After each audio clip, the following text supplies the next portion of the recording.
Pierre-Franck Chevet, bonjour. Vous êtes directeur de la DRIR donc dans le Nord-Pas-de-Calais. Et ça aurait été intéressant de pouvoir réfléchir avec vous sur ce cas précis que vous aviez eu récemment d'ailleurs, des légionelloses un peu complexes dans le Nord-Pas-de-Calais, pour en tirer des éléments de réflexion. Alors, peut-être juste quelques mots sur vos responsabilités pour qu'on puisse les situer. Et puis, en gros, comment d'abord ça vous tombe dessus cette affaire? Bon, je suis en poste, donc je suis directeur, c'est à ce titre-là que je parle là, je suis directeur de la DRIR Nord-Pas-de-Calais. La DRIR, pour ceux qui ne le connaissent pas, est un service de l'État qui s'occupe d'industrie. Quand je dis qu'il s'occupe d'industrie, c'est qu'il fait deux types de choses. Alors, c'est la DRIR en Nord-Pas-de-Calais, c'est un service régional.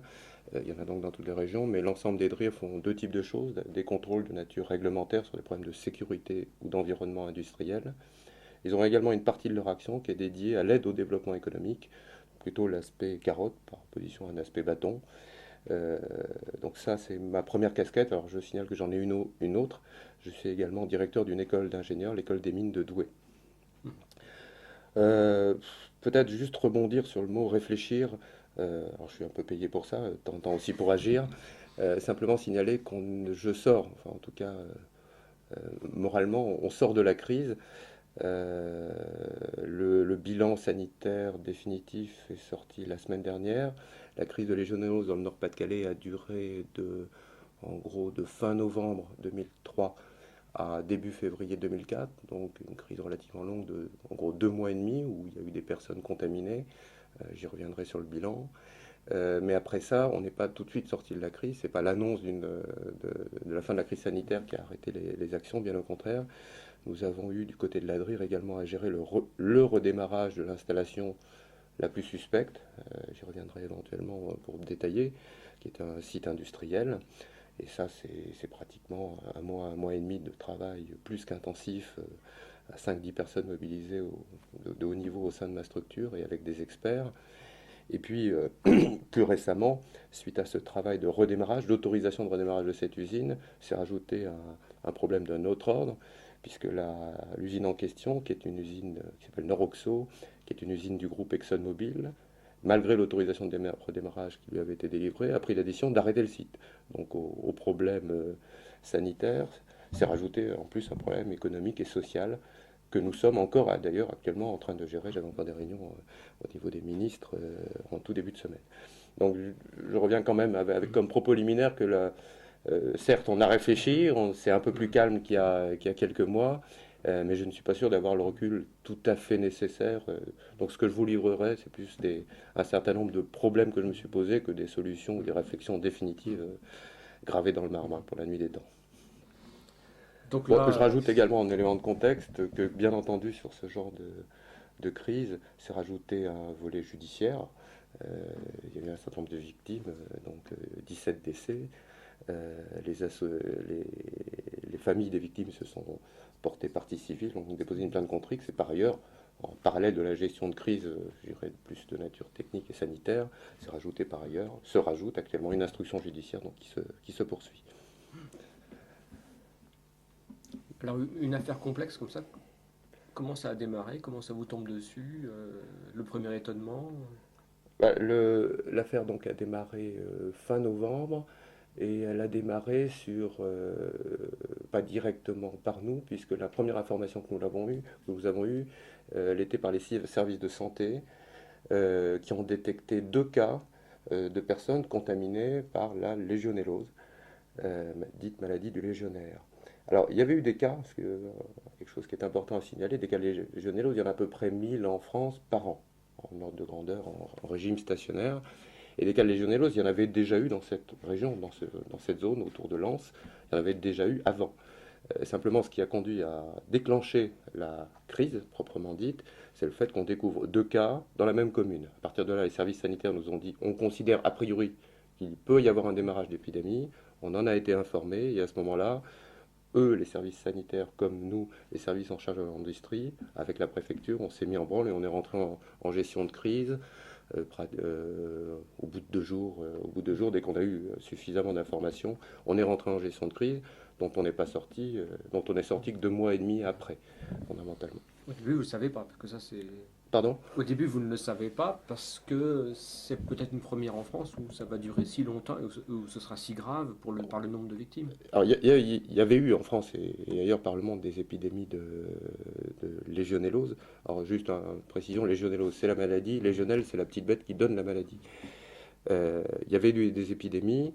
La plupart du temps, c'était un certain nombre de personnes contaminées, la source très rapidement identifiée, et donc en quelques semaines, euh, bon, le déroulement était relativement linéaire, relativement connu, et c'est bien comme ça qu'a commencé la crise. Donc pratiquement, donc fin novembre, on est mis en alerte, situation de crise déclenchée tout début décembre, et le courant du mois de décembre a été une crise, passer l'expression, plutôt classique, et avec tout le monde ayant en arrière-plan dans ses pensées l'idée qu'on était sur ce chemin-là et que très vraisemblablement, toute fin décembre, on allait en sortir avec une fin de l'apparition de cas de nouvelles contaminations et puis identification avec une certaine certitude de la source.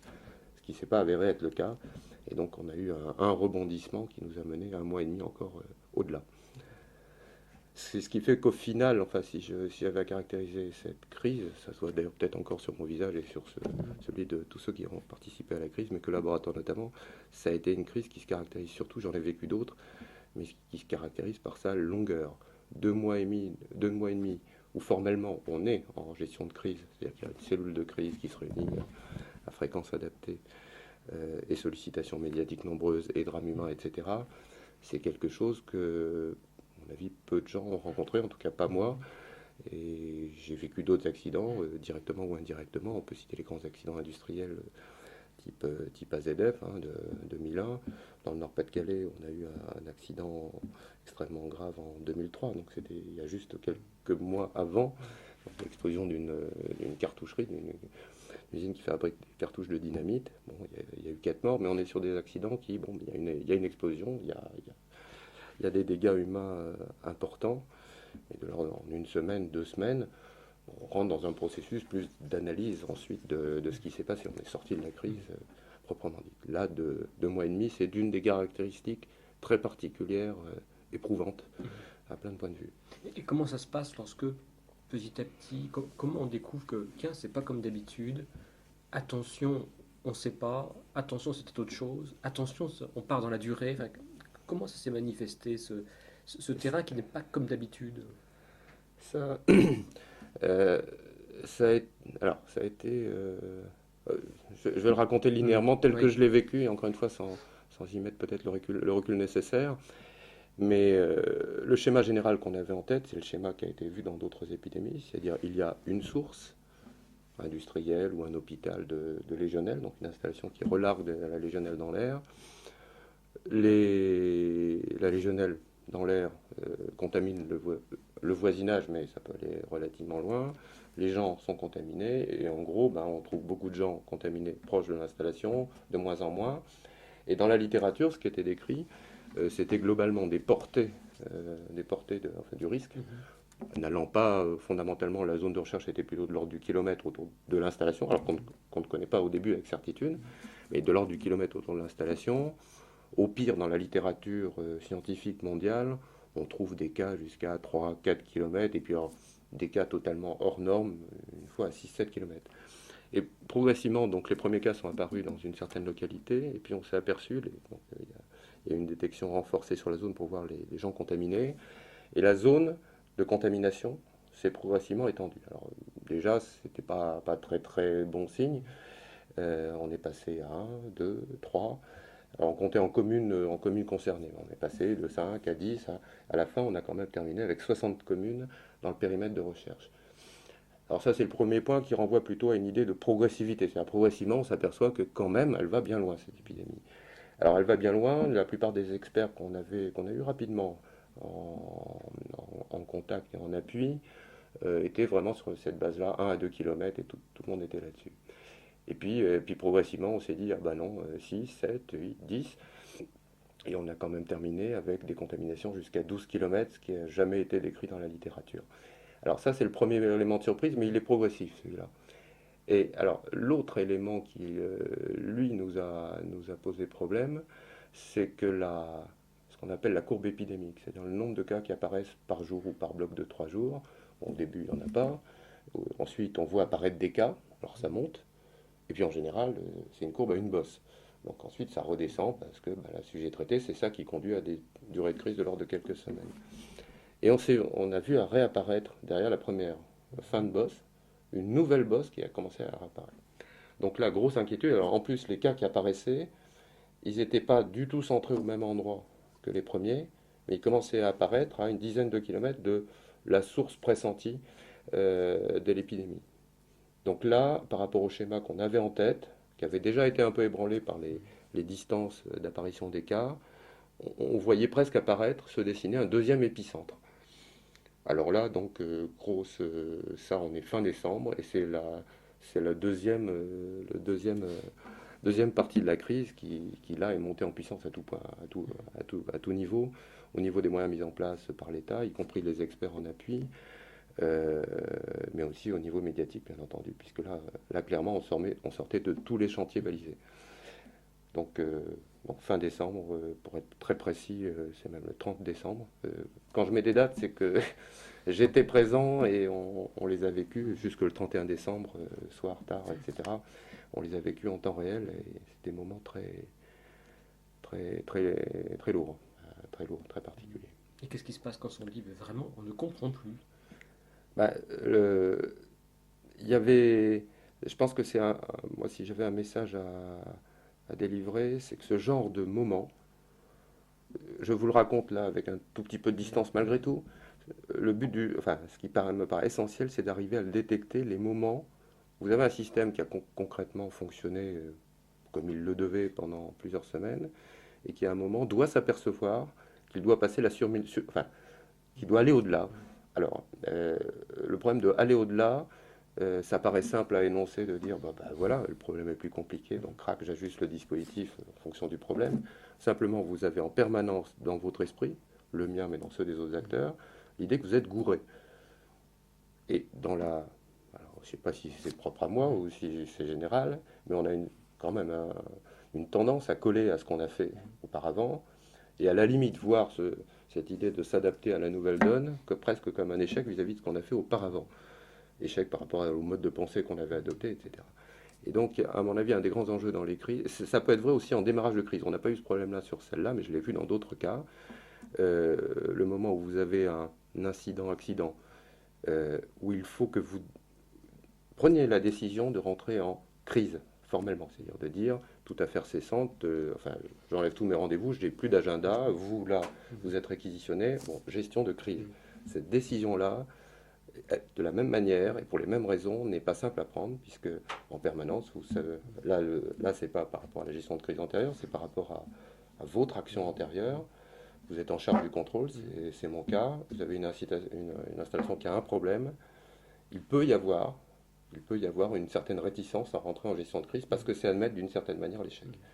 Donc ça me paraît quelque chose d'extrêmement important à avoir en tête, c'est qu'on a tous, j'élargis volontairement, peut-être abusivement, mais en tout cas j'ai le sentiment que les systèmes et les personnes sans doute, on colle un peu trop à leur passé et qu'il faut absolument, dans l'organisation même de la crise, euh, laisser quelques souplesses pour que des gens puissent dire ah mais attendez là on n'est plus dans le même schéma là et y compris d'être capable de dire au chef. Alors commentaire, quand on a une crise à gérer, il faut en général un pilote quand même dans l'avion. On travaille à plusieurs, on gère généralement une crise, donc il faut un pilote, des collaborateurs dans tous les sens, un réseau qui travaille, et il faut quand même un pilote, sinon c'est rapidement le bordel. En même temps, il faut que ce pilote accepte de mettre en place des structures qui sont capables y compris de lui dire qu'il fait une connerie parce qu'il colle trop à ce qu'il a fait auparavant. Ça n'a rien d'évident. Oui, j'ai posé la question une fois à un navigateur, mais comment se fait-il que un pilote de Mirage va se cracher, puisque de toute façon il a un siège éjectable? Il m'a fait la même réponse. Si j'ai le sentiment d'avoir fait quelque part une erreur, je récupérerai mon avion. Et c'est en faisant ça que jamais j'utiliserai mon siège éjectable. Et c'est comme ça qu'on a quelquefois des morts pour le faire, parce on colle à On colle à ces schémas antérieurs. antérieurs. Bon, c'est normal qu'on soit cohérent avec Ah oui. ses actions passées, mais ça peut poser un problème. Et il faut absolument veiller. Et d'ailleurs, dans la communication qu'on a donc à fin décembre, donc on passe à une autre dimension de crise, euh, on a fait appel très clairement au ministère en leur demandant l'appui d'experts de portée nationale ou internationale.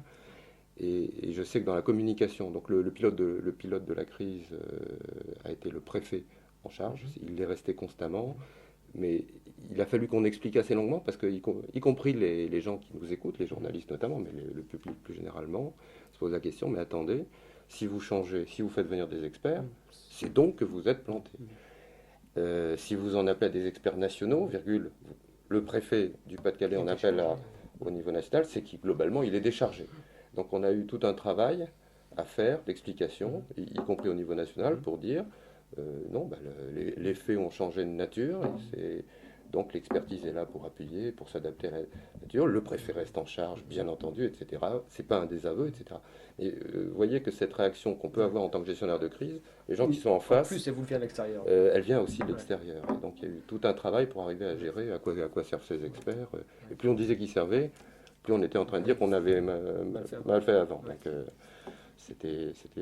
Et qu'est-ce qui se passe dans le cerveau et de celui qui gère et de l'expert extérieur quand on dit mais vraiment je ne comprends plus. Mais s'il y avait des sources partout, et puis si on ne trouvait pas, qu'est-ce qui se passe? Il faut toujours avoir, j'imagine, l'hypothèse, et si on ne trouvait pas. Et tout ça, ça doit venir dans l'esprit, et comment on réoriente une activité de gestion avec des incertitudes. Quand on franchit ces limites-là, après, c'est de moins en moins clair.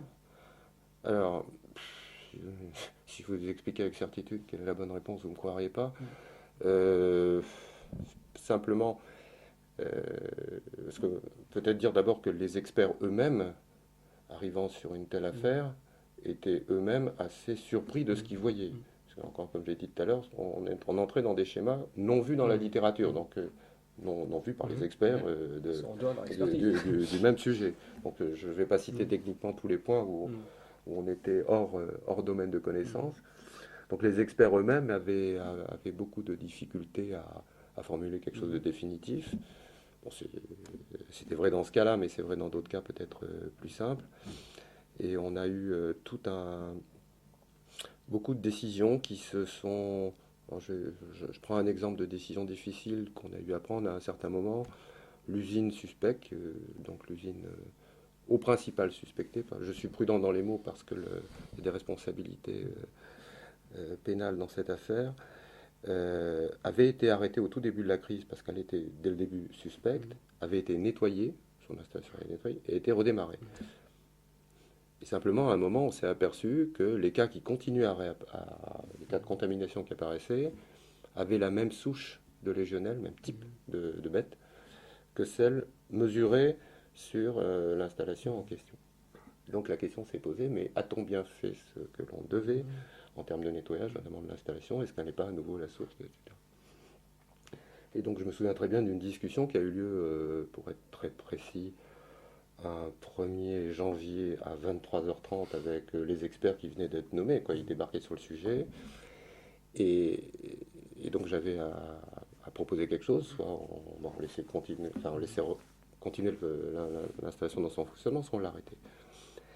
Et ce que j'ai obtenu des experts, je ne leur en veux pas, c'était le maximum que je pouvais faire, c'était des phrases du genre on ne peut pas exclure, je cite, hein, parce que c'est des mots que j'ai écrits et que j'ai ressassés longuement avant de prendre une décision. C'est on ne peut pas exclure que cette installation qui vient de redémarrer puisse éventuellement redisséminer. Là, maintenant, on ne peut pas il n'est pas invraisemblable. Je cite à nouveau, il n'est pas invraisemblable que le nettoyage qui a été fait ait été insuffisant, etc. Donc c'est que des formules dans ce genre-là. Et ensuite, vous devez prendre une décision. Alors, comment vous prenez une décision? Bon, à la limite, chacun peut en être juge. Hein. Moi, il y a quelque chose qui m'a constamment aidé dans cette crise comme dans d'autres, c'est de se mettre en posture par la pensée, d'avoir à expliciter publiquement la décision que vous prenez, quelle qu'elle soit. Donc, pouvais-je dire publiquement, après ayant pris la décision par exemple de laisser fonctionner, pouvais-je dire publiquement, bon, bah, les experts m'ont dit ceci, compte tenu de ça, je laisse oui ou non. puis-je faire? Ou dans l'autre sens, si je décide de l'arrêter, comment puis-je justifier, enfin, dire et justifier publiquement ce que j'ai fait? Alors, ça paraît, si on m'écoute mot à mot, ça fait un petit peu, on pilote la crise par la com. Mm. Sous-entendu par le maquillage, Mm. si je prends, le terme communication Mm. est abusivement interprété. Moi, c'est pas comme ça que je le vois. Là, je parlais de communication, mais ça peut être aussi d'imaginer d'en parler devant un juge, Mhm. le jour venu, d'en parler devant sa famille, Mhm. de se mettre en position de rendre compte à des gens qui ne connaissent pas le détail de la décision que l'on prend. Et c'est ça qui me paraît, qui m'a toujours aidé dans ces situations-là. Alors, je dis pas que j'ai eu tout juste, hein, sur le cas que je cite, j'espère pas m'être planté. Simplement, il y a une décision sur laquelle je me sentais relativement à l'aise pour l'expliciter, ce que j'ai eu à faire Mhm. d'ailleurs, hein, c'est sans surprise vu la pression médiatique qu'il y avait. Et puis il y en a une autre, je ne le sentais pas du tout. Et quelque part, c'est sous-jacent, bah, il y a l'idée que ce qui se conçoit bien, je crois, s'énonce bien, et que quand dans sa tête on n'est pas clair, bah, ça se voit assez rapidement. Et donc ça, c'est... Alors c'est pas, là aussi, c'est pas nécessairement un réflexe naturel, on a... Surtout quand on est ingénieur, je suis ingénieur de formation, enfin, il n'y a peut-être pas que les ingénieurs qui ont ce travers, mais on a quand même une tendance à avoir une vision du monde où il y a une réalité rationnelle, technique impeccable, et que moyennant un jeu d'équations plus ou moins complexe, on arrive à une solution. C'est pas comme ça que ça se profile. Les experts, les chefs de la connaissance nous donnent des choses floues. L'édition qu'on a à prendre, c'est souvent dans la nuance de gris que ça se joue. Et donc finalement, ce qui m'a été le plus précieux dans ces moments-là, encore une fois, j'ai pu me tromper, mais c'est de me mettre en position par la pensée au moment de la décision d'avoir à rendre compte et de fait d'avoir à le faire derrière, quoi, effectivement. On a été, sur cette décision, celle que je cite, on a été critiqué. Pas simplement par l'industriel qui a été arrêté, qui d'ailleurs tout au long de la crise n'a pas parlé, on pourra y revenir si vous le souhaitez, mais y compris par les maires, les syndicats, par des gens qui représentent le public. Simplement, ben, j'avais en tout cas enfin, le sentiment d'avoir pris une décision robuste, en tout cas à l'épreuve Mhm. de ce compte rendu public. Et comment on fait par rapport à cet univers où un peu on perd pied? Alors, soit l'expert vous dit, écoutez, je suis vraiment désolé, mais j'y comprends plus rien.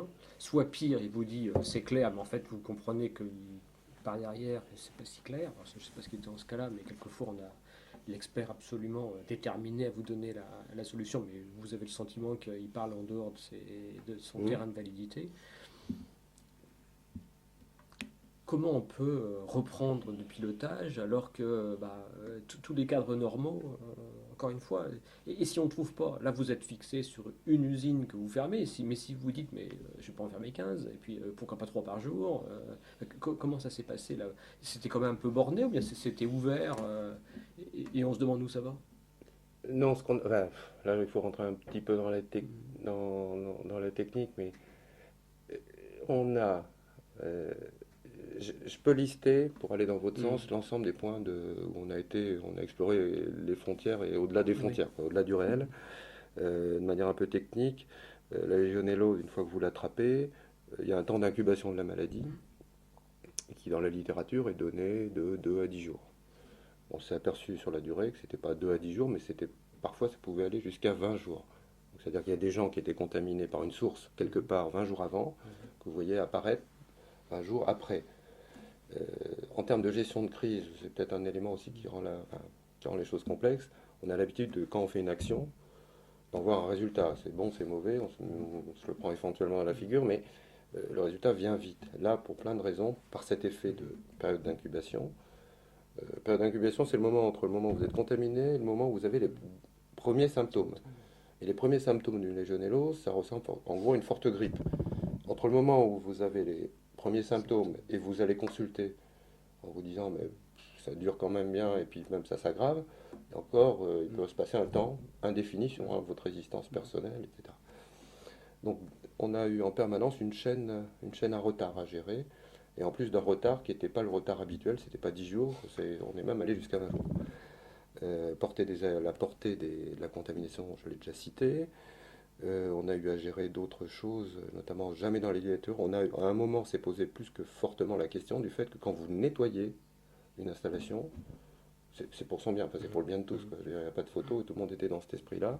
Simplement, le nettoyage en lui-même peut amener à reprojeter, y compris loin dans l'environnement, des choses. C'était la première fois qu'on imaginait ce genre de scénario, on a eu à gérer ce genre, etc. Alors, je peux en lister comme ça une dizaine. Je pense que, enfin, pas vu beaucoup de situations, on est autant dépassé par le réel euh, que celle-là. Au final, si je résume quand même la stratégie qu'on a adoptée, c'est peut-être gouré encore une fois, je n'ai pas le recul suffisant, mais elle a été du genre, bon ok, les experts, il n'y a pas de questions très savantes à se poser sur cette question-là, mais elle a été de dire, il y a des gens qui sont mis dans une certaine zone, on prend un pied de pilote, donc on définit une zone de recherche un tout petit peu plus grande, et dans cette zone-là, toutes les installations industrielles, toutes celles qui sont susceptibles de balancer de la légionelle, sont mises sous contrôle renforcé. Voilà. Euh, voilà le raisonnement que l'on a fait. Pas plus raffiné que ça, hein. Je veux dire, c'est en gros ce qui a été fait. On a eu une deuxième période où effectivement ça s'est déplacé. On a fait la même chose, même stratégie. Il y a une zone où c'est localisé et donc on élargit. Alors, je ne sais pas si c'était suffisant, mais finalement, par rapport à des débats d'experts sur les périodes d'incubation, sur la portée des aérosols et des choses de ce type-là, je trouve que la stratégie qu'on a prise a permis un peu, d'une certaine manière, de dépasser ces débats-là. Encore une fois, je ne dis pas qu'elle est bonne, la stratégie qu'on a prise, mais elle est d'une relative simplicité. Une relative simplicité et donc une relative robustesse. Mais en disant ça, Ouais, j'essaie de voir je vous dis ce que je justement pense. Je ne dis pas que quelle c'est la réalité. stratégie. Enfin, j'avais Bon, il y a une autre réponse qui est de dire que les experts, il n'est pas idiot d'en entendre plusieurs. C'est-à-dire que le fonctionnement, la décision en situation de crise, c'est pas simplement un expert. Alors, en général, il y a plutôt qu'un décideur final en tout cas, mais qu'en général, il faut essayer de s'entourer d'avis multiples. Et plus la question est compliquée, plus il faut avoir bénéficié d'avis multiples. Donc sur un certain nombre de questions, d'ailleurs je citais le cas du redémarrage ou du re-arrêt de l'usine Noroxo. Clairement, il y a eu des discussions tout particulières avec un expert, moi-même, mais clairement, les décisions finales ont été prises après autre consultation. Après avoir préparé un peu le raisonnement, on a consulté les ministères, on a consulté un certain nombre d'autres personnes pour valider si, en gros, avec la question, bah, est-ce qu'on fait une connerie ou est-ce qu'on fait pas de connerie en proposant ça, quoi. Et donc, ça n'a pas été une décision qui se résumait à mano ou même au fait d'une seule personne, ça a été une décision relativement collective. et on doit sentir tout autour de soi quand même un grand malaise parce que vous interrogez l'expert, il ne sait pas. Pendant ce temps-là, enfin, le drame humain On continue. continue, oui, absolument. Oui. On devient soi-même extrêmement fatigué, je suppose, parce qu'au bout de quelques ans là-dessus, bon, c'est très difficile. Oui. Là, on entend souvent dans les exposés des uns et des autres sur les crises, bah, un peu de bon sens. Bah oui, mais ça ne veut rien dire, puisque le bon sens ne vous donne pas la clé, puisque on est en dehors des schémas dans tous les cas. Donc on ne sait plus trop ce que ça veut dire. Et il va falloir piloter quand même dans la durée et en priant que ça veut bien se restreindre plutôt que continuer à s'ouvrir comme affaire. Donc ce maintien d'équilibre, je trouve ça assez prodigieux. Euh, moi, j'allais dire que j'allais faire la même réponse. C'est-à-dire qu'il y a un côté bon sens qui renvoie aussi à l'idée que vous avez, in fine, à rendre compte de ce que vous faites, publiquement ou sous d'autres formes, de manière intelligible. Et donc, si le raisonnement que vous êtes obligé de faire pour vous convaincre d'une décision est quelque chose d'une telle complexité que vous êtes à la limite de savoir vous-même l'énoncer et vous ne serez pas compris, c'est déjà. Donc je pense que cette idée quand même de bon sens, qui effectivement n'a pas de contenu très précis, hein, mais cette idée en tout cas est. Alors simplement, un point qui me paraît important, c'est que le maintien du bon sens dans la durée est tout sauf évident. Je pense on a, alors, surtout une crise de cette durée-là, il faut bien voir que le nombre de personnes, on était au pire de la crise, au côté État, il y avait une centaine de personnes mobilisées. Mais de manière constante, à peu près sur l'ensemble de la durée, c'était 50 personnes côté État, j'agglomère tout ce qui était État. Et clairement, les personnes qui étaient le plus soumises aux, bah, aux difficultés, aux contraintes de l'exercice médiatique, de la décision, etc., ça se comptait sur les doigts d'une main. Et le maintien une culture de bon sens dans ce genre de système sur la durée n'a rien d'évident. C'est-à-dire qu'en gros, il faut passer un certain temps à vérifier que personne ne pète les plombs. Ah oui. Ne pète les plombs au sens fatigue, hein, tout simplement, quoi. Oui. Donc, euh, ça a l'air de rien, mais vérifier il y en a bien toujours un ou deux. Il y a eu des moments où bah, tout le monde était très fatigué parce qu'il y avait un truc enfin, ça faisait une semaine il y avait un super stress, etc. Bon, bah, de temps en temps, dans une réunion, il y en a un qui se mettait à gueuler abusivement sur un autre. Bon, en même temps, il y a eu des moments, je ne devrais pas le dire, sur une telle situation où il y a eu carrément des fous rires collectifs, mais qui traduisent dans les deux cas le stress, Tension. la tension, la fatigue, tout simplement, d'une structure, et la tension psychologique, enfin morale, parce que dans ce genre de situation, il n'y a pas que il y a pas que le physique. Donc, passer un certain temps à gérer le fait que bah, les gens qui vous entourent, mes collaborateurs, si je parle qu'au sein de l'ADRIR, que si moi je suis fatigué, d'abord, un, de m'en rendre compte, deux, de vérifier que celui qui est à côté de moi, qui me seconde, lui est bien dans l'état de marche. Et le jour où je suis pas fatigué, lui demander d'aller éventuellement prendre sa journée ou de se mettre en Oui. recul. On peut tous fatiguer en même temps. Voilà, c'est ça. Donc, ça demande un peu de recul par rapport à soi-même. Et quand on ne l'a pas, le fait d'avoir des collaborateurs ou des gens qui vous entourent qui se sentent aptes à vous dire, mais attendez, attends, là, bon, es un peu fatigué, pas toujours évident de le Oui. mettre de la part de collaborateurs. Oui. Et en interservice, c'est probablement encore plus compliqué. Et dans des conditions. Oui. Ouais. Oui. Parce Mais ben là, c'est peut-être un effet de la crise que j'ai vécue qui, encore une fois, qui a une caractéristique, c'est sa longueur. C'est la gestion d'une très grande durée. oui. La fatigue se fait moins sentir quand vous avez, je l'ai déjà vécu, des choses, hein, une explosion, une semaine de boulot plus qu'intensif, jour et nuit, ça se fait. Au-delà, non. Enfin, pas moi, en tout Ce cas. que je trouvais extrêmement difficile, c'est quand on ne sait plus. Je pensais à ce cas du SRAS qu'on a vécu, où, en principe, le bon sens voulait que si on n'était pas malade, en gros, on n'était pas porteur. Mais quelque part, vous avez les experts qui vous expliquent 8 jours avant dans le monde qu'il y a des porteurs sains, peut-être. Ben, on ne peut pas l'exclure. Et à ce moment-là, ça vous ouvre des champs de gestion qui n'ont plus rien à voir avec ce que vous aviez en tête. Avec des gens que vous dites, mais non, non, dans les écoles, il ne faut absolument pas rejeter les élèves qui venaient de Pékin. Et au même moment, les parents de ces mêmes gens se voient chaudement invités par leurs entreprises à rester à domicile. Et donc on entre dans quelque chose d'une complexité extrême. Et c'est là que je dis, bon, revenez au bon sens peut-être, mais enfin, si l'expert vous dit, bah, je ne peux pas exclure qu'il y ait un porteur sain, euh, retrouver des bases, Mm. retrouver des équilibres collectifs là-dessus, je trouve que c'est extrêmement délicat. Mm. Bon, enfin, il y a pas de recette Oui. magique, hein, mais simplement, je pense que les conditions dans lesquelles on organise, pour qu'un collectif ait du bon sens, ça demande une certaine attention de un peu tout le monde. Donc, il faut qu'il y ait bien un collectif, pas simplement un chef et une structure totalement hiérarchique, parce que sinon, bah, l'expression ne se fera pas Ouais. dans les deux sens. Donc, sa la capacité de recul du système sera limitée. Enfin, en tout cas, sera limitée à la clairvoyance du chef, donc ce qui peut faiblir avec le temps. Euh, donc c'est plus cette organisation de crise, cet aspect organisation générale de crise qui me paraît importante. Alors, vous aviez des moments dans lesquels vous dites stop pour prendre un peu de recul, où est-ce qu'on en est vous avez des modes On, opératoires particuliers? alors d'abord, enfin, peut-être juste en termes de gestion opératoire de la crise, on a eu à peu près tout, pratiquement quotidiennement, hein, donc un bilan ensemble, quand je parlais gestion d'un collectif qui gère la crise, les réunions des gens impliqués du côté des pouvoirs publics, c'était pratiquement quotidien, à tout le moins, puisque les experts venaient de différents endroits par téléphone, conférence téléphonique, et puis en gros une fois par semaine au moins, euh, une réunion physique, ou en tout cas au pire de la crise. Donc on avait déjà, on s'était attaché à bien vérifier, à s'organiser pour vérifier que tout le monde avait bien les mêmes infos au même moment et confronter bah, tout ce que l'on avait. Donc ça c'était relativement bien organisé. Alors avait-on ce temps de recul? Avait-on organisé ce temps de recul? Euh, Pas assez bien.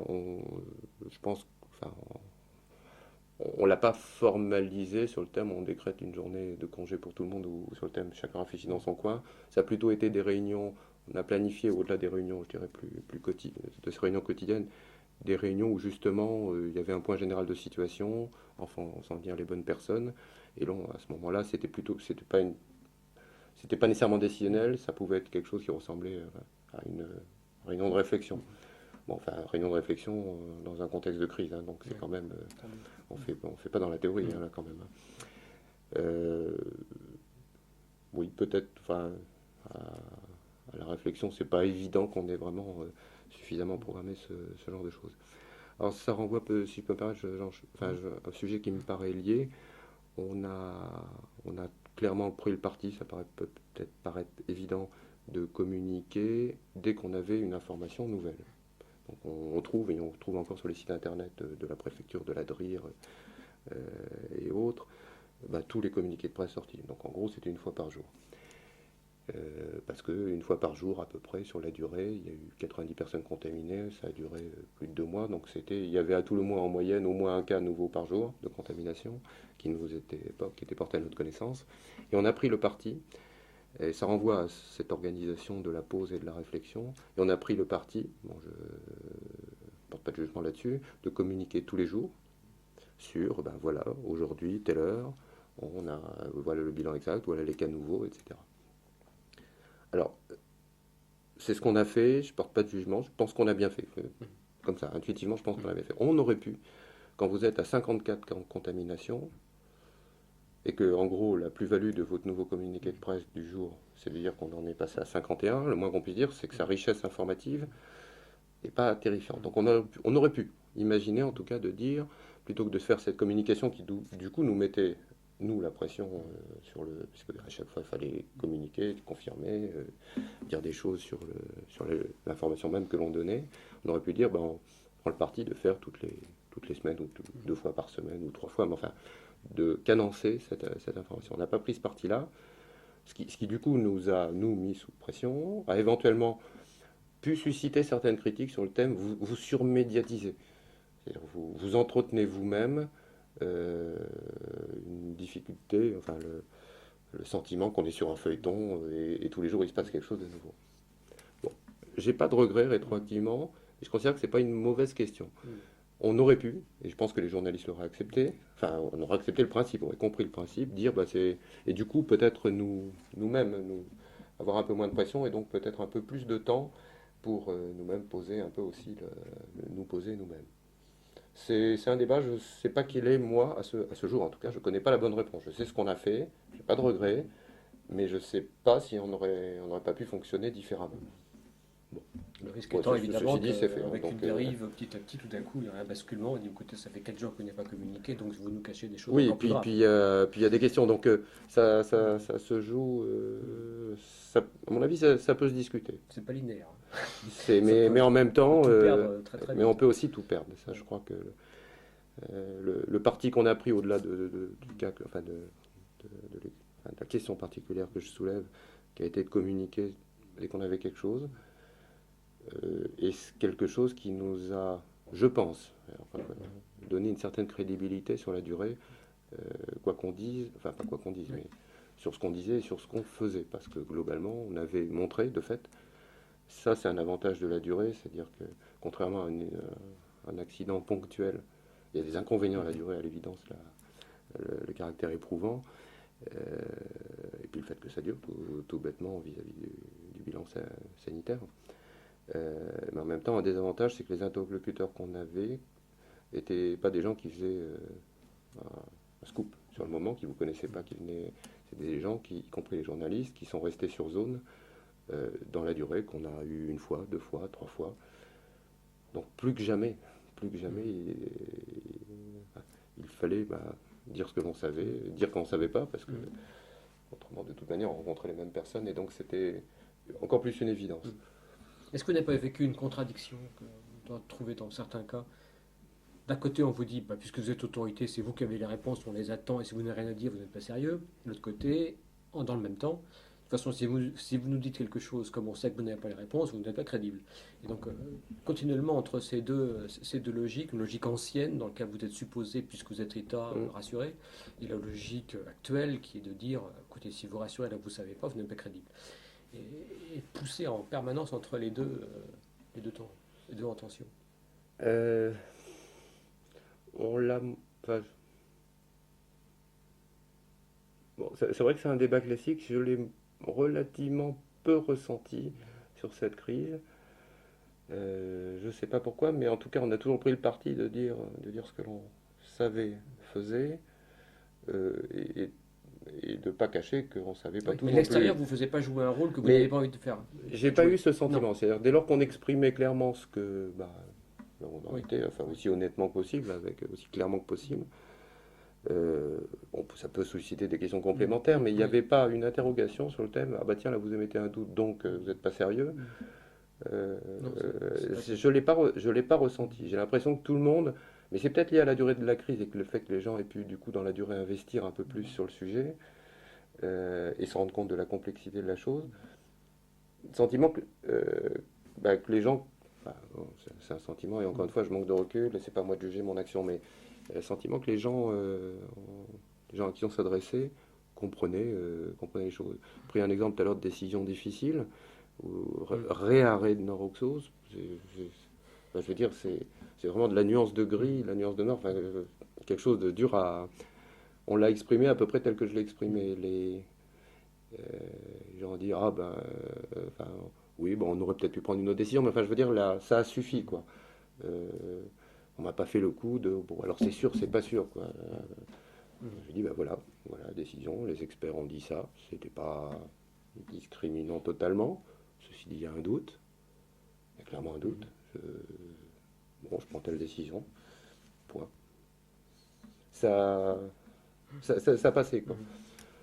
Ce qui aurait été Euh, compliqué dans l'affaire, c'est si tout d'un coup quelqu'un avait dit bon écoutez c'est trop compliqué, maintenant je récupère le truc et puis je donne une ligne et puis je choisis telle position et on y va comme ça. ok, Euh, dans l'affaire, c'est dans l'affaire. au Enfin, niveau au niveau gouvernemental, par exemple. gouvernemental, par exemple. Quoi. Ah Je bah, reprends tout, j'y vais, et puis on décrédibilise les gens locaux et ça ne tient pas scientifiquement. Mais on vous fait le coup que si on n'est pas clair, ferme, définitif, l'État va perdre de son aura. on a été, ouais, oui. Non, on n'a pas eu Non, ça, oui, donc ça, non. on n'a pas eu ça. Mais moi, ça accrédite quand même l'idée, c'est que, enfin, qui n'est même pas une idée, pour moi, c'est une certitude, c'est que les gens à qui on a affaire, les gens qui en parlent, Mm, virgule, sont des gens comme nous, enfin, pas plus intelligents, mais pas mm, plus idiots que nous. mm, C'est-à-dire que si vous énoncez ben, la difficulté dans laquelle mm, vous êtes et la décision que vous prenez, bien entendu, mm, parce qu'on attend quand même une décision, même si elle est pas, c'est jamais évident de mm, prendre une décision, mais tout le monde le vit au quotidien, le fait de prendre des décisions pas évidentes. Donc, moi, ça, à titre personnel, j'ai pas aucun état d'âme à mm, exprimer ce genre de difficulté, alors sous réserve que je fasse mon boulot, mm, c'est-à-dire que je prenne une décision. ouais, Alors, évidemment, si sur les mêmes questions, la même question un mm, peu difficile, j'avais dit que je lance une thèse à 3 ans sur le sujet avant ouais, de prendre une à décision, côté. Ouais. c'était pas idiot sur le principe, c'était évidemment une connerie en termes de gestion. On attend de moi que je Mm, prenne une décision, ouais, éventuellement d'attendre un jour, mm, d'attendre 2 jours, mais pas de.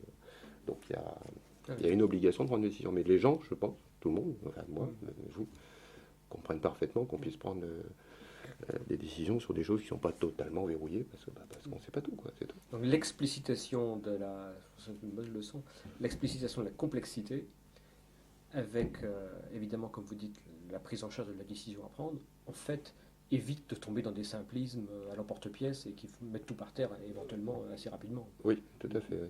Mais, Et encore une fois, j'ai plutôt le sentiment que c'est parfait. Enfin, c'est compris. C'est je compris. comprends. Et je suis pas surpris, parce que je Ouais, pense que tout le monde a la même habitude. ouais. Et en termes de santé-environnement, c'est la première fois probablement qu'on avait un tel pic en France, où il y avait une origine industrielle et un problème santé. Est-ce que c'était plus fermé, plus borné, plus circonscrit parce que chacun sentait que c'était l'industrie et donc c'est pas une épidémie hors champ, enfin, de type SRAS ou autre, ça avait des éléments de simplification, c'était moins angoissant ou ça restait très très angoissant parce que on était avec des origines fortes.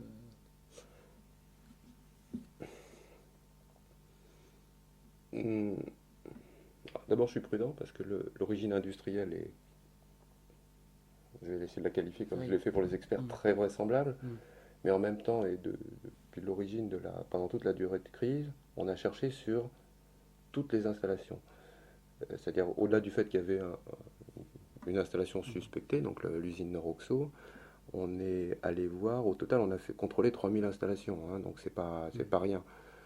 Donc on a, et encore maintenant, enfin, par la titre personnel, je n'ai pas de certitude sur le fait que tout soit explicable par l'usine en question, loin de là. Il y a un faisceau de choses qui vont bien dans ce sens-là, mais on a contrôlé des tas d'installations, des centres commerciaux, etc., pour vérifier concrètement qu'il n'y avait pas une deuxième source. Et c'est aussi d'ailleurs. Donc c'était pas nécessaire. Enfin, je suis pas sûr que ça soit apparu uniquement comme quelque chose d'industriel. Qu'il y a eu une origine industrielle, oui, mais il y a pu y avoir d'autres secteurs qui ont été. Enfin, d'autres secteurs ont fait l'objet de contrôle. Euh, alors, est-ce que ça a apporté quelque chose de particulier? Alors moi, j'ai l'habitude de m'occuper de secteur industriel, donc du coup, je suis un peu moins apte à faire la différence. À l'évidence, quand c'est pas quelque chose de plus. Ça devient vite incarné. C'est-à-dire, dès lors que vous parlez d'une source, avec des noms, Oui, vous arrivez assez rapidement à l'idée, il y a un coupable. oui. En tout cas, même s'il y a un coupable vraisemblable, etc. Donc vous identifiez une cause qui vous est externe en tant que citoyen. Là, il se trouve que c'était un grand groupe, donc bon, c'est quelque chose qui est assez rapidement visable sur le sujet, et ça induit évidemment tout un tas de questions sur les responsabilités des uns, des autres. Probablement une plus forte demande de recherche de responsabilité que dans le cas d'une épidémie générale Oui. de grippe, je sais plus trop quoi. Alors, Oui. c'est toujours une demande de recherche de cause, mais en plus, quand là, c'est incarné d'une certaine manière, c'est un des points médiatiquement qui a été complexe à gérer. C'est aussi lié à la durée de la crise, mais on en arrive assez rapidement euh, à la recherche des responsabilités des uns et des autres pendant la gestion de crise. C'est-à-dire quand vous avez un accident, une Oui. explosion, vous vous rendez sur Oui. site, ça m'est déjà arrivé plusieurs fois, vous avez les journalistes qui vous demandent, bon, bah, que savez-vous? Je sais ça, j'étais averti à telle heure, je suis allé là, est-ce que je peux vous dire, point barre. Il peut y avoir des questions sur le thème, mais que faisiez-vous, qu'avez-vous fait? Est-ce que c'était des bons industriels, des mauvais? Enfin, ce genre de questions qui commencent à tangenter la recherche en responsabilité. J'ai jamais eu de difficulté à répondre sur une crise courte. Attendez, là, c'est pas la priorité. Moi, mon problème, c'est de gérer la crise. Le reste, on verra. À condition, effectivement, de regarder derrière, de répondre aux questions après. Le problème, ça, vous pouvez le faire un jour, 2 jours. Au bout de 2 mois de crise, il faut répondre aux questions. Et donc, on a eu un commencement, en tout cas, de recherche, de débat, de recherche de responsabilité médiatique, voilà, oui, portée en tout cas par les médias. Et c'est pas évident de savoir où est-ce qu'il faut s'arrêter. Parce que quelqu'un vous pose une question, mais qu'avez-vous fait 3 mois, 4 mois avant ou les années précédentes sur ce type d'installation? Il n'y a pas de raison de ne pas y répondre dès lors que vous avez le temps. Et même si c'était une crise, il y en avait quand même aussi. Mais en même temps, si vous rentrez dans un système où un tel dit ah bah c'est de la faute de l'exploitant, il n'a pas fait ceci, il n'a pas fait cela, que l'exploitant dit bah ou fait savoir que ah bah non mais c'est de la faute de l'administration qui dit que c'est la faute d'un tel, vous rentrez assez vite dans une sorte de ce que j'appellerais un procès public, qui a toutes les apparences d'un procès, mais qui n'en a pas les conditions opératoires protectrices pour tout le monde ou qui permettent d'investiguer les choses. Et donc il y a une limite, y compris dans ce genre de cas, à ce genre d'exercice. Donc nous, concrètement, sur des questions qui tournaient autour des responsabilités des uns et des autres, on a été amené à répondre factuellement à un certain nombre de choses, et ensuite à dire très clairement aux journalistes, ben voilà, on vous dit ce qui nous paraît être notre vérité. Bon, ils avaient certainement d'autres échos. Bon, au-delà, nous estimons que c'est du ressort de l'instruction judiciaire dont c'est le rôle. Mais en même temps, si vous dites ça, alors c'est en gros ce qu'on a fait. Si vous dites ça, vous dites, ben, si je vous dis ça, par exemple, je vous dis ça, mais, qu'est-ce qu'il a donc à cacher? Puisqu'il ne veut pas nous répondre, il dit que c'est instruction judiciaire, donc il y a un truc pendable dans les peines. Ça, c'est pas, j'ai pas de recette miracle, je sais que c'est quelque chose d'extrêmement dur à gérer. Vous affichez un souci de transparence en termes de gestion de crise, vital. Et en même temps, c'est clair qu'il ne faut pas aller vers le procès public parce que c'est pas le lieu, c'est tout simplement pas fait pour. Il y a d'autres lieux, mais en même temps, ne répondant pas ou partiellement ou en arrêtant le débat, donc il y a une certaine contradiction qui est absolument pas évidente à gérer. Ouais, ça fait un terrain de plus qui est pas solide, quoi. Qui est, oui, qui est pas solide et qui peut objectivement pas être investigué correctement par des voies autres Ouais. fondamentalement que la justice, ou en tout cas à froid, certainement pas en Oui. période de crise. Puis, Bon, en enfin, plus, il faut que bref. tous les acteurs jouent le jeu, parce que s'il y en a qui commencent à partir en flèche, pour les autres, ça devient intenable de rester sur une position soit de retrait, Oui, voilà, soit c'est ça. d'avancer. Donc, bon, Et sur la fin de la crise, j'ai entendu sur les ondes, bon, bah, d'accord, il y a encore des cas, mais ça y est, c'est fini. Euh, la fin, c'était plus clair, hein, où des experts pouvaient vous dire, bon, bah, écoutez, c'est peut-être un, mais il y a peut-être d'autres, mais on peut rien vous dire. Euh, ça s'est petit à petit, ça s'est refermé quand même comme ça, interrogation. ça s'est refermé. L'indicateur principal, c'était le nombre de l'apparition des contaminations, qui était suivi de manière extrêmement stricte. En plus, tout le monde était alerté, donc quand les gens commençaient à avoir des problèmes respiratoires, de toute façon, ils allaient vérifier. Donc, ils commençaient à le venir, toujours avec retard. Hein, je le rappelle, ça changerait la période d'incubation quand même, le fait qu'on sorte de crise, mais c'était suivi de manière assez fiable et le déclenche, enfin, ce qui a permis de déclencher, enfin, décréter d'une certaine manière la fin de crise, c'est effectivement de constater que sur une semaine de temps, enfin, plus l'ordre de grandeur en tête, mais plus aucun cas n'était apparu et que globalement la courbe dite épidémique, le nombre de cas par jour, bah, était en gros à zéro depuis un certain temps, était redevenu à zéro depuis un certain temps.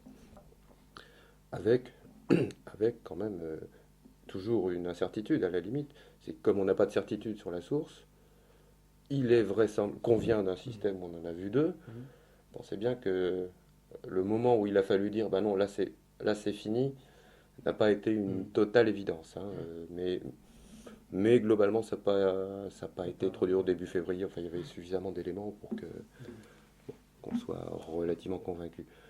Bon, et en général, ça a été assorti d'un message où en même temps, tout le système reste vigilant, bien entendu, notamment sur la détection de nouveaux cas. Nous, on continue à bosser sur les aspects techniques et on a maintenu, après cette sortie de crise au plan sanitaire, on a maintenu, et on maintient d'ailleurs encore maintenant, c'est en place actuellement, euh, des contrôles renforcés sur l'ensemble des sources potentielles de la zone industrielle ou pas industrielle. Donc il y a encore une partie du dispositif avec des contrôles mensuels.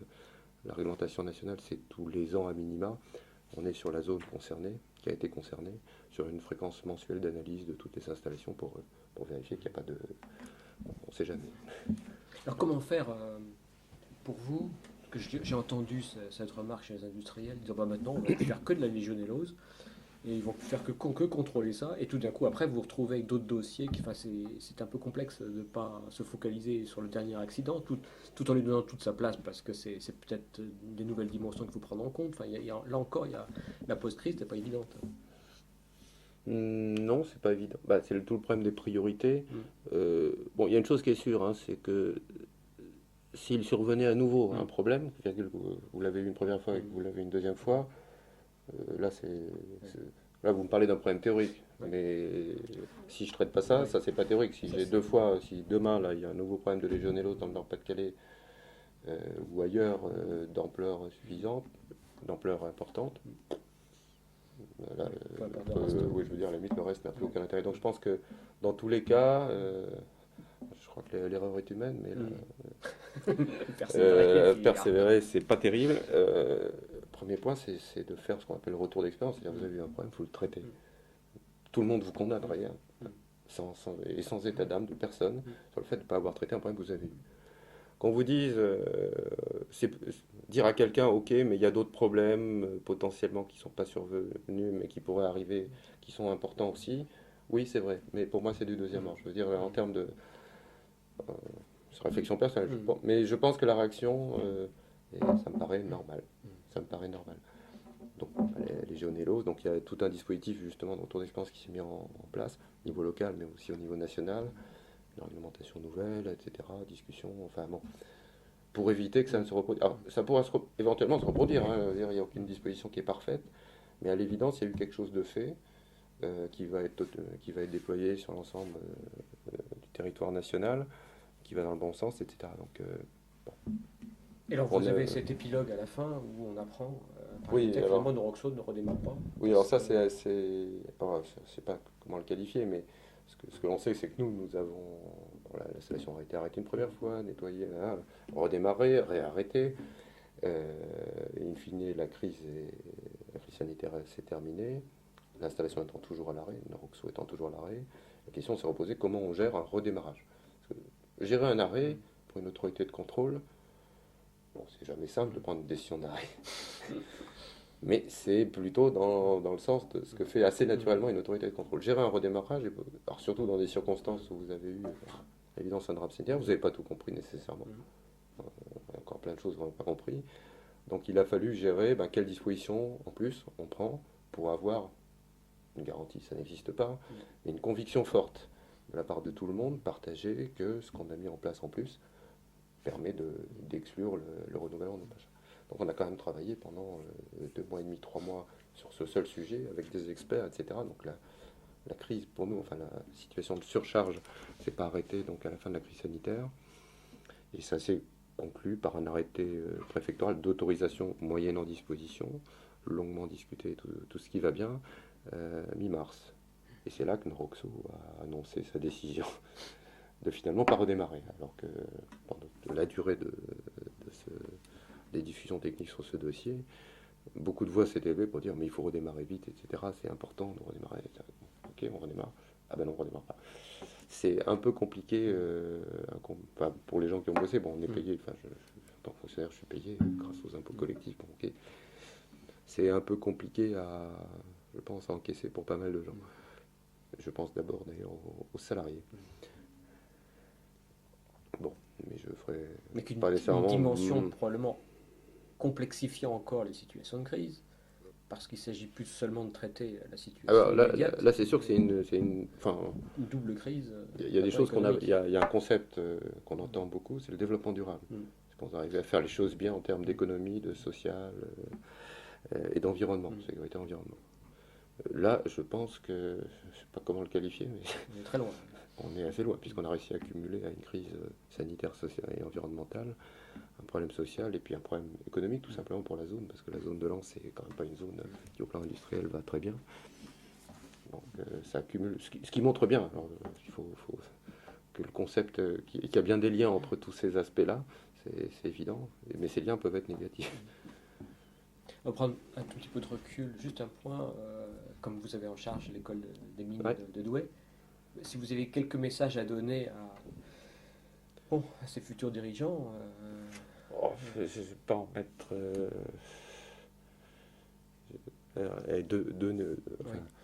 un truc plutôt un premier thème, mais comment dire non, deux idées. Je vais pas vous en.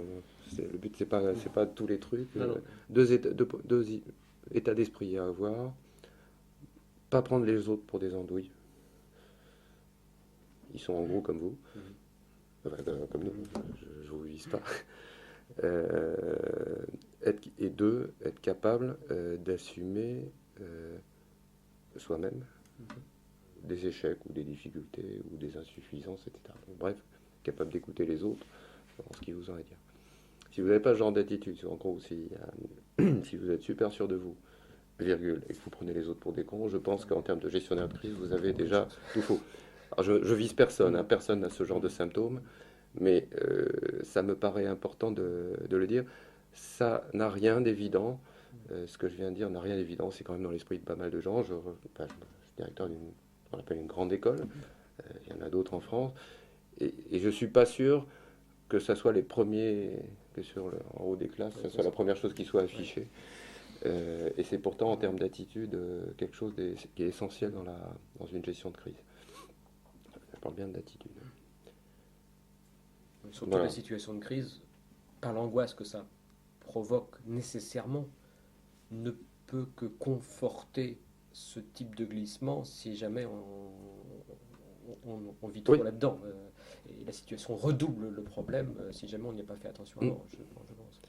Alors, juste le bémol que je mets, c'est qu'en même temps, vous êtes aussi appelé à prendre des décisions. Donc il faut être à la fois, un, pas prendre les autres pour des cons, deux, pas être trop sûr de soi, mais deux, en même temps, capable de prendre des décisions. Ouais. Donc c'est pour ça que je dis qu'on est quand même dans quelque chose Ouais. de complexe à gérer. Mais voilà. Merci beaucoup. Ok. Merci.